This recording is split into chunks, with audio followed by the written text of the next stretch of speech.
허리케인 데스크.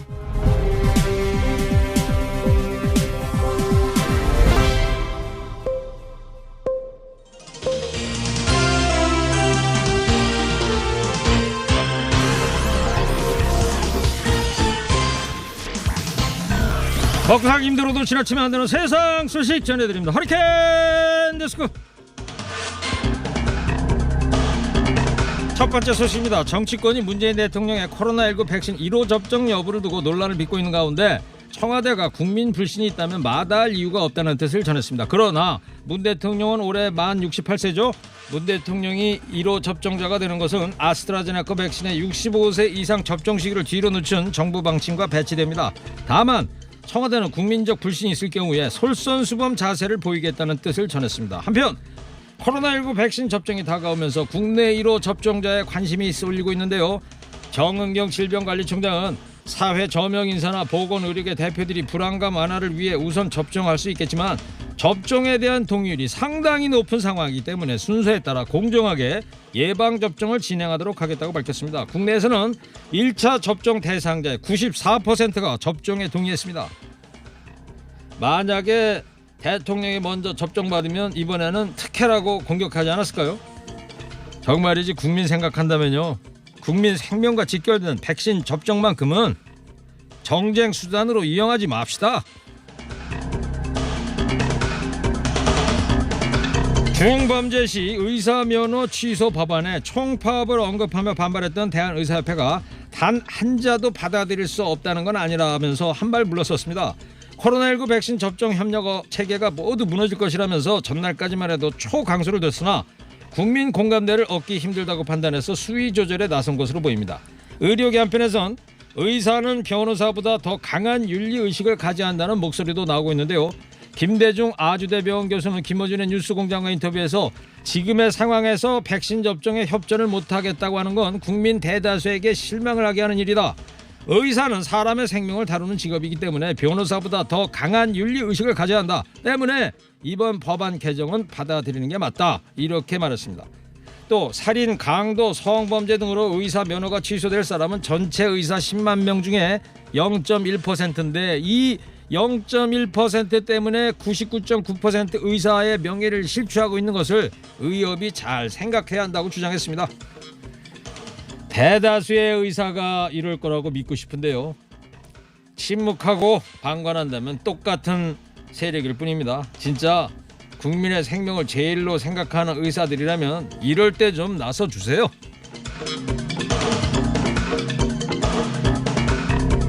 다음 소식입니다. 매년 반복되는 산업재해 사상 처음으로 국회 청문회까지 열렸으나 산재 사고의 책임을 져야 할 기업 대표들의 왜곡된 인식은 여전했습니다. 잇따른 산재 사고에 죄송하다고 연신 고개를 숙이면서도 구체적인 해결책을 내놓지 않은 채 사고의 원인을 노동자들에게 돌리는 모습을 보였는데요.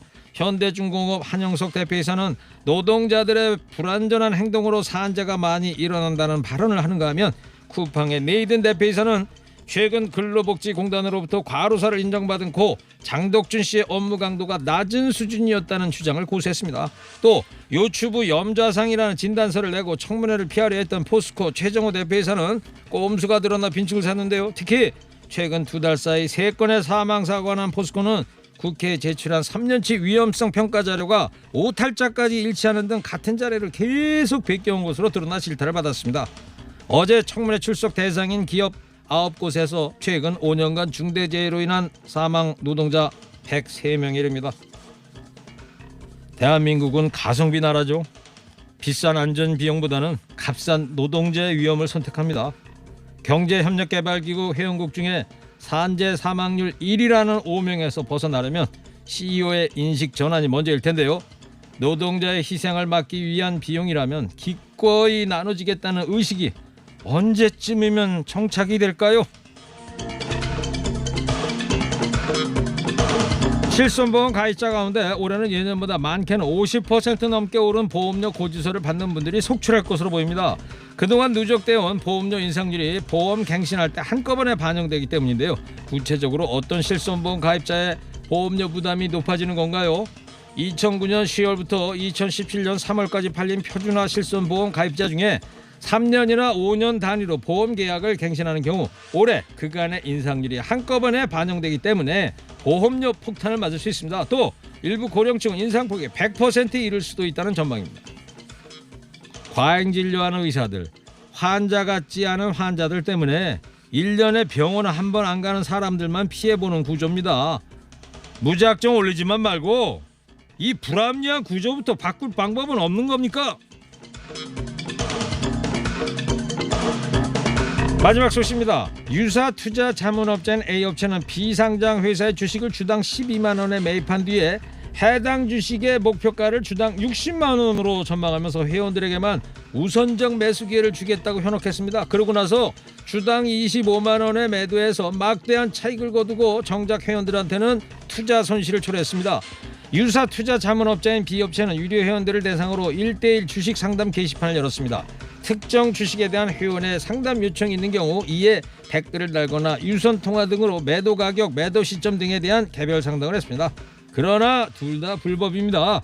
금융감독원은 유사 투자 자문업자는 불특정 다수인에게 금융투자 상품 등의 투자 조언만 할 수 있으며 A업체처럼 금융투자 상품의 매매 중개업을 할 수는 없다고 밝혔습니다.